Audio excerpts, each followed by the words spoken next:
লেবুগুলো ওবাকে কাইলি হয়ে গেছে না হুটো হয়ে গেছে পয়সা হয়ে গেছে ফেলা দাও লেবুতে মধ্যে মেলা করি আছে বড় বড় এগুলো এবার লেবুই এগুলোর জাতি আবার কালারই এরকম হয়ে যায় হ্যাঁ আবার একটা সবুজ লেবু একটা গোল লেবু আর একটা যে বা লেবু ওই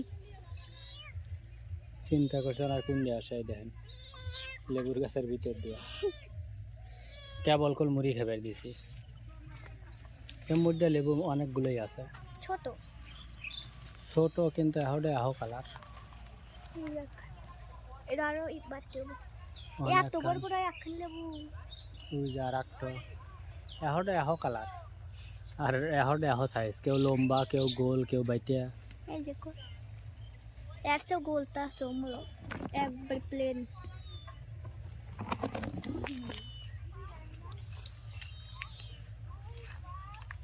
এটা ওই ধান খেত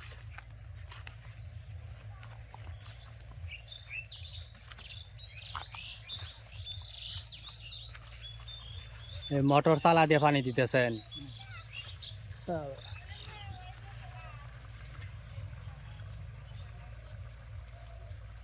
এগুলা কি আর বেচা হবি না এত বড় বড় গাছ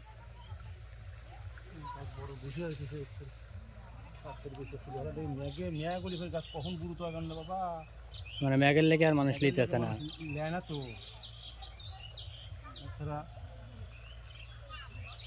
একশো 20 কেজি করে মরিচ গাছ সিঁড়ি হালা দিবি আমার খারাপ বেচতেছি না তাই না দেখেছি খেয়েছি পূর্ণগতি পূর্ণিমা থেকে গেছিলেন গাছ লিয়া এটাও লিখেছি বাবা পূর্ণগতি ভালোই টান দিল ঘরে ওরা করতেছি এই গাছ 10টা ফিস বেছে আমরা 5টা ফিস গাছ বেছে তো লেগ যাবো মাসে গাছ আমার বেচার যেতুটি গাছ হয়েছে আমি তো মনে করছিলাম যে ওখানে গাছ হবেই না যে পাতলা হয়েছিল কিন্তু গাছ যা জ্বালা ছিল পোকা ঘাস শেষ করে দিয়েছিল জ্বালানো হাতে পোকা বিষয় এই পোকা গাছ যা জ্বালা ছিল পোকা খাই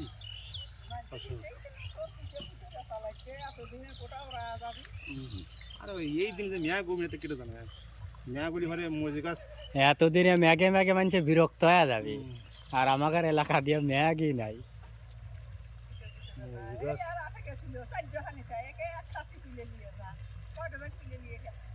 আগে খালি গাছ লাগবি না গাছ লাগবি না রোদ কি খরা কি এর ভিতরে মানুষ লিয়াও সাহস পায় না সাহস পায় না আর আটু তো বাঁচবি না পানি দিবি না তারপর মরে যাবি হ্যাঁ তাইলে থুলে একদিন পানি দিলে মন নাই খবরই থাকবি লয় কারণ ওই যে 2টো 4টো 5টো ওসব গাছে মন থাকে না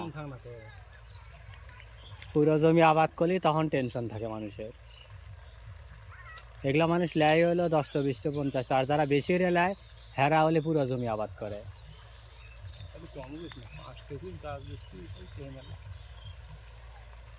গাছ তো আর কম হয় নাই এই টিহা দিয়েই তো আপনার এই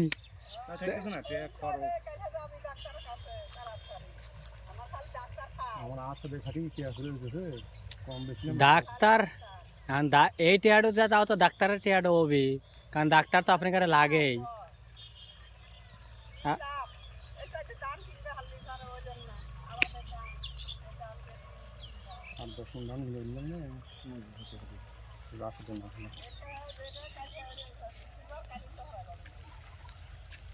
যে পরিমাণ গাছ হচ্ছিল আল্লাহ দিছিল বিচিত তাতে মনে হইলো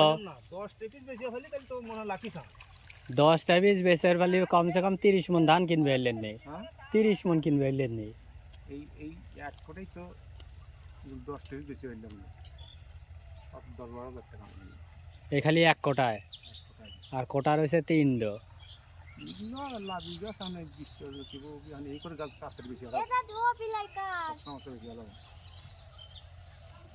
এগুলো গাছ যেহেতু অনেক বড় হয়ে গেছে এগুলো তাড়াতাড়ি বেঁচে এলাম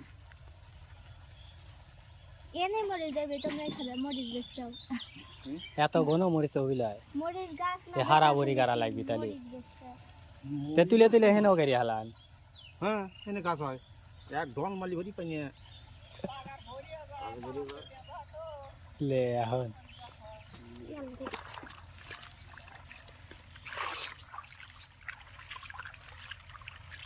ওরে দিদা না ওই একটা একটা রে ভরতেছে।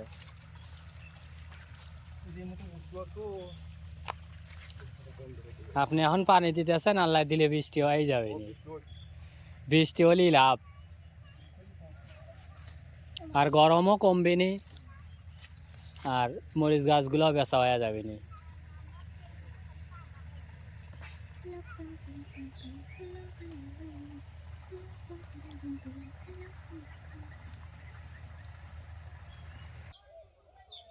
আসসালামু আলাইকুম বন্ধুরা, আশা করি আপনারা ভালো আছেন। আমরাও ভালো আছি। আজকে আমরা কই মাছ দিয়ে কদর দিয়ে রানবো, সাথে থাকুন, দেখতে থাকুন। আজকে কেদি বাপ বাইত নাই, কেদি ধরবে নি ক্যামেরা। কই মাছের কদরের আমি জালটা ধরা নেব।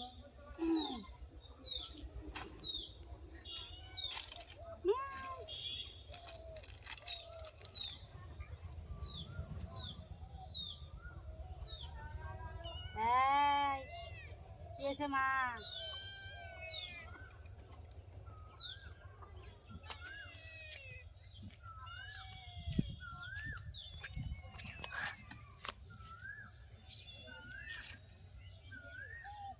পাইলে এটা বসা দেবে।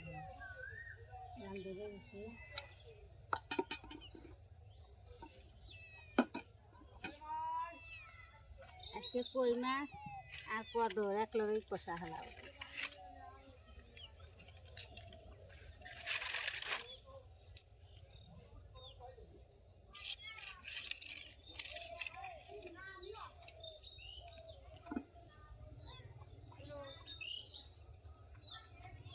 কড়াইটা তাইতে আমি তেল দিয়ে দেবো।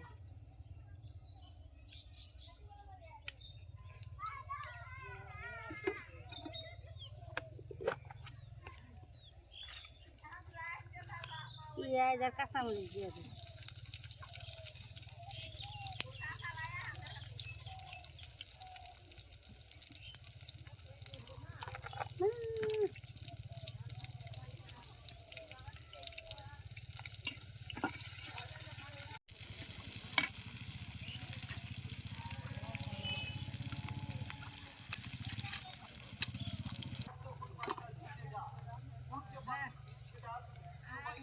আদা রসুন বাটা দিয়ে দেবো, জিরা বাটা দিয়ে দেবো।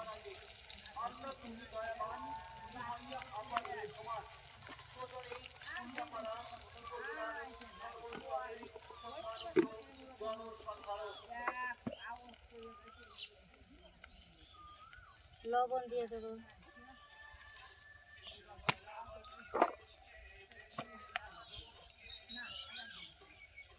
সজন দিয়ে দেবো।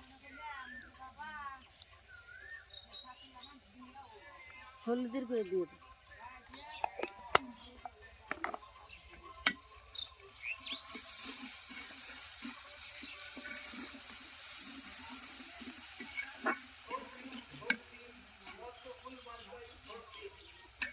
পানি দিয়ে দেবো।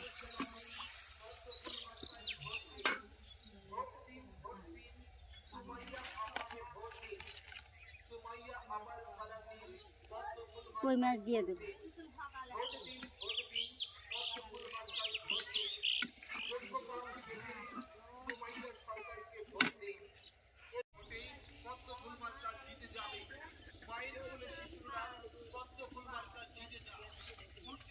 এতদিন লেবু নাই, আর এই জায়গাতে ধান কাটছে। এই যে লেবু, নিচে লেবু, এই যে লেবু, তারপরে ওই যে লেবু, নিচে আরো লেবু, ওই যে লেবু। লেবুর অভাব নাই এখন, ওই যে লেবু। এখন খালি লেবু আর লেবু, আর কয়েকদিন আগে লেবুই নাই।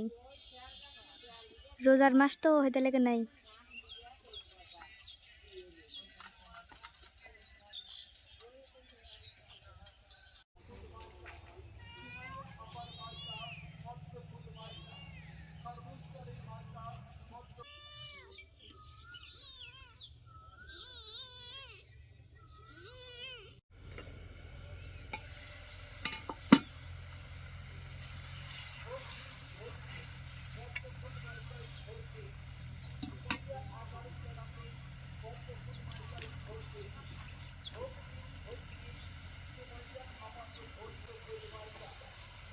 মাছটা কষে আছেন কদর দিয়ে দিই। মাছ আজকে তোলে নেই কি একবারে কদরের সাথেই জাল দিবে? হ্যাঁ একবারই কষা হলাম।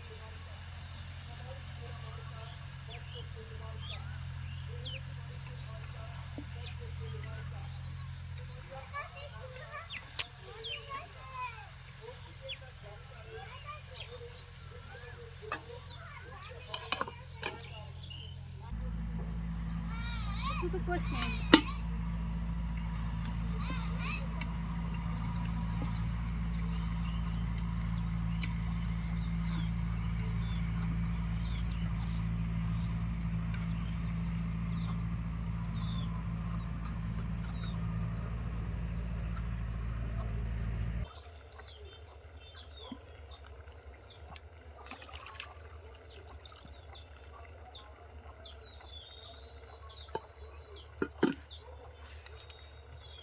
লুচি কোনে ঘরে মনে হয় গেছে নাকি এমনি তলে ডাকতো।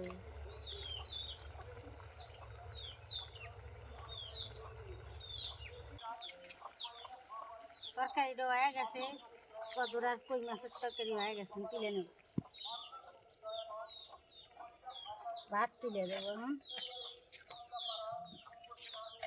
তরকারি হয়ে গেছে, এই যে ভাত তুলে দিল। তো বন্ধুরা আপনারা কমেন্ট করে বলবেন তরকারি দেখতে কেমন হয়েছে, খাওয়ার পর আমরা বলবো খেতে কেমন হয়েছে। এই যে তরকারি ফাইনাল লুক।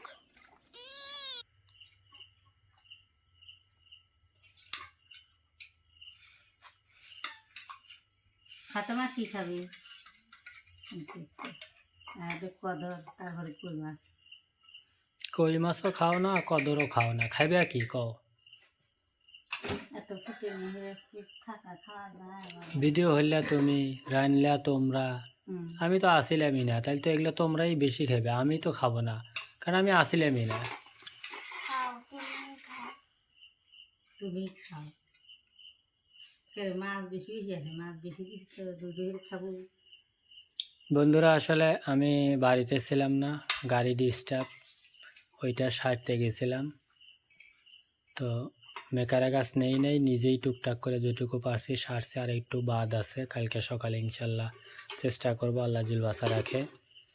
তো মেয়ে আর মেয়ের মায়ে দুইজনে মিলে পরে রান্নাবাড়ি করছে এবং ভিডিও রেকর্ডও করছে, যা ইনশাল্লাহ আপনারা দেখতে পেলেন এতক্ষণ। তো ভিডিওটা কেমন হয়েছে অবশ্যই কমেন্টস করে জানাবেন, আর যারা চ্যানেলটা সাবস্ক্রাইব করেন নাই তারা দয়া করে অবশ্যই চ্যানেলটা সাবস্ক্রাইব করবেন। আর আমি এতক্ষণ বাড়িতে ছিলাম না, তো একটু আগেই আসছি, এখন মনে হয় 9:30টার উপরে বাজে, 10টা 22 বাজে, আমি ঘড়ি দেখি নাই। তো আমি বাড়িতে আইসা হাত মুখ ধুয়ে একটু রেস্ট নিলাম, রেস্ট নিয়ে তারপর বললাম চলো খাওয়া দাওয়া করে আসি, কারণ অনেক ক্ষুধা লাগছে। তো আইসা যখনই রান্না করে ঢুকছি খাইতে, তখনই আমাদের মেহমান আইসা হাজির। মানে ও টাইম জানে না যে আমরা কোন সময় খাই। মানে আমরা একদিন দেখা যায় যে 7টা 8টা বাজে খাই ফেলি, অনেকদিন 10টা 11টাও বেজে যায়। সাধারণত আমরা যখনই খাইতে বসি তখনই কিন্তু আইসা হাজির হয়। ও কিন্তু আমাদের বাড়িতে থাকে না, আমাদের পাশে আর একটা বাড়ি আছে আমার চাচার বাড়ি, ওই বাড়িতে থাকে। তো ওই বাড়ি থেকে ওই কেমনে টের পায় এই বাড়িতে, সুন্দর করে আইসা এই দেখেন, আইসা কিন্তু চুপচাপ করে এখানেই বসে রয়েছে ঘরের বাইরে, আর এখানেই সাধারণত বসে। অল্প একটু ভাত দিয়েছিলাম,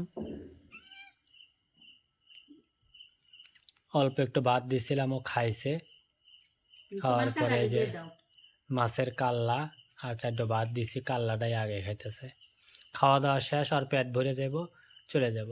কালকে যেমন বিরিয়ানি রাঁধছিলাম অনেক রাত্রে, খাইতে খাইতে প্রচুর রাত হয়েছিল, প্রায় মনে হয় 12টাতে না, প্রায় 12টা বেজে গেছিলো খাইতে খাইতে। ঠিক আমরা যখন খাইতে বসছি তখনই এসে হাজির, মানে আমরা পিছন দিকে তাকায় দেখি হাজির হয়ে গেছে।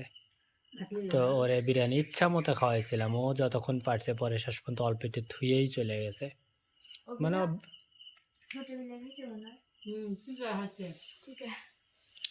আসলে ওর বাচ্চাও আছে, যেহেতু বাচ্চা নিয়েও টেনশন করে, এই জন্য আর কি আমাদের রুমে বেশিক্ষণ থাকেও না। আগে কিন্তু বেশি, যেদিন বেশি ভালো খাওয়া দাওয়া হয়েছে ওই দিনকে কিন্তু আমাদের রুমেই থেকে গেছে, অন্য কোথাও যায় না। এখন আর থাকে না, কারণ আর বাচ্চা আছে, ওই বাড়িতে থাকে, চাচার বাড়িতে। এই জন্য খাওয়া দাওয়া শেষ হলে ওই চলে যায়। ও আসে জাস্ট খাওয়ার সময় কিছু খাওয়া দাওয়া করে শেষ। তো আমরাও যতটুকু পারি চেষ্টা করি ওকে সম্পূর্ণভাবে খাওয়ানোর। তো বন্ধুরা, অনেক কথা বলে ফেললাম, ধৈর্য ধরে এতক্ষণ এই বকবকগুলো শোনার জন্য ধন্যবাদ। তো আমাদের জন্য দোয়া করবেন, আল্লাহ যেন সুস্থ রাখে, ভালো রাখে। আর আপনাদের জন্য আমরা দোয়া করি, আল্লাহ যেন আপনাদেরকেও আল্লাহ সুস্থ রাখে, ভালো রাখে। এই কামনা করে আজকের মতো এখানেই বিদায় নিচ্ছি। সবাই ভালো থাকবেন, সুস্থ থাকবেন। আল্লাহ হাফেজ। হাফেজ।